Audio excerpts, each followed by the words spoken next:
বেহাল রাস্তা দুর্ভোগে বামনহাট ১ নম্বর গ্রাম পঞ্চায়েতের তুরুককাটা গ্রামের বাসিন্দারা। বামনহাট ১ নম্বর গ্রাম পঞ্চায়েতের অধীনস্থ তুরুককাটা গ্রামের একটি রাস্তা বর্তমানে ভয়াবহ অবস্থায় এসে পৌঁছেছে। এই বিষয়ে গ্রামের একজন গৃহশিক্ষক সবুজ জানান, কাদা এবং খানাখন্দে পূর্ণ এই রাস্তাটি দিয়েই প্রতিদিন গ্রামের সাধারণ মানুষকে চলাচল করতে হচ্ছে। স্থানীয় বাসিন্দারা অভিযোগ করেছেন, বর্ষাকালে এই রাস্তা দিয়ে শুধু হাঁটাই নয়, সাইকেল বা মোটর সাইকেল চালানো অত্যন্ত ঝুঁকিপূর্ণ হয়ে দাঁড়ায়।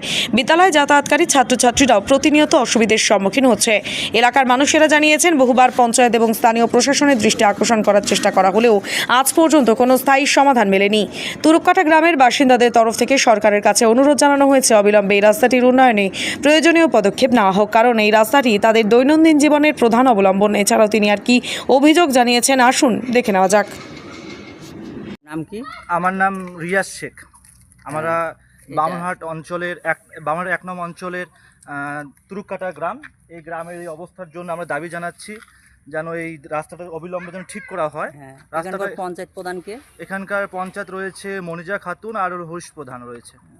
আর এখানে ওদেরকে জানান না? হ্যাঁ, অবশ্যই জানিয়েছিলাম। আমরা এই রাস্তাটা এরকম অবস্থা আমরা জানিয়েছিলাম যে আমরা হাঁটতে পারছি না, আমাদের এখানে লোক সকল খুব অসুবিধা ভোগ করছে এবং যারা যারা ছাত্র আসছে টিউশনে পড়ানো হয়, টিউশনে ছাত্রদের অসুবিধা হচ্ছে।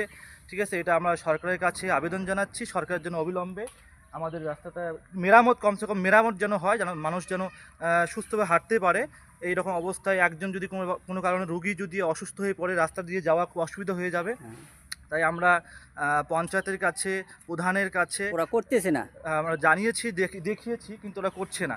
তো যাই হোক, আমরা আবেদন জানাচ্ছি, আবারও আবেদন জানাচ্ছি, যেন সরকারের দৃষ্টিপাত করছি, সরকার যেন অবিলম্বে আমাদের এই রাস্তাটা যেন ঠিক করে দেয়, আমাদের এই বেহাল অবস্থা যেন একটু মানে যেন ভালো হয়ে যায়। এটাই সরকারের কাছে আবেদন, এটাই আমাদের আবেদন। হ্যাঁ, এটাই আবেদন।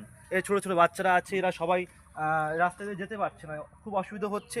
রাস্তাটা আপনারা দেখুন, রাস্তাটা কীরকম অবস্থা, এদিক দিয়ে যাওয়া একদম খারাপ। বাইক নিয়ে যাওয়া যাচ্ছে না, ঠিক আছে, সাইকেল নিয়ে যাওয়া যাচ্ছে না, অ্যাক্সিডেন্ট হয়ে যাচ্ছে। রাস্তাটা এতটা অবস্থা খারাপ, রাস্তাটা অ্যাক্সিডেন্ট হয়ে যাচ্ছে। তাই আমরা দৃষ্টিপাত করছি সরকারের কাছে, সরকার যেন অবিলম্বে এই রাস্তাটা যেন ঠিক করে দেয়। ঠিক আছে, আমাদের এইটাই অনুরোধ, সরকার যেন ঠিক করে দেয়, না হলে আমাদের খুব অসুবিধা হচ্ছে।